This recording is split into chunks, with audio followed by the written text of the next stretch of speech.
అధికారంలో ఉన్న వీళ్ళు ఆర్టీసీకి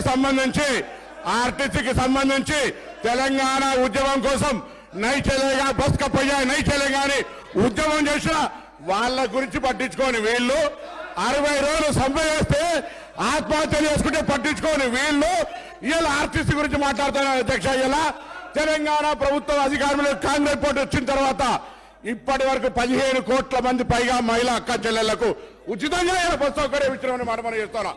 535 కోట్ల రూపాయల విలువ కలిగేటువంటి బస్ ఫేర్స్ ను ప్రభుత్వం భరించింది అధ్యక్ష. ఇలా వీళ్ళు మాట్లాడుతున్నారు.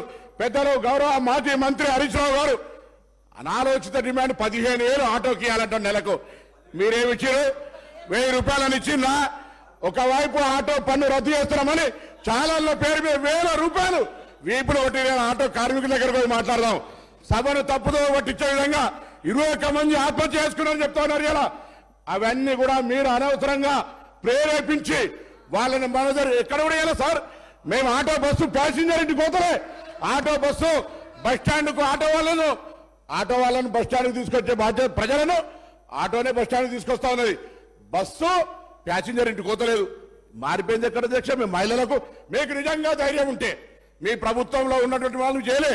మేము ఇలా తెలంగాణ అక్క చెల్లెలకు వద్దా చెప్పండి. మీరు వ్యతిరేకిస్తున్నారో చెప్పండి. స్పష్టంగా చెప్పకుండా దొంగ తిరుగుడు ఎవరేమో ఇలా దయ్యాలు వేయాలి వాళ్ళు ఇచ్చినట్టు పెద్ద పెద్ద దొరలు ఆటోలో వస్తా ఉన్నారు. ఎన్నడూ బెంజి కార్లు దిగిన వాళ్ళు ఆటోలో వస్తున్నారు. ఆటో కార్మికులను అవమానపరుస్తా ఉన్నారు.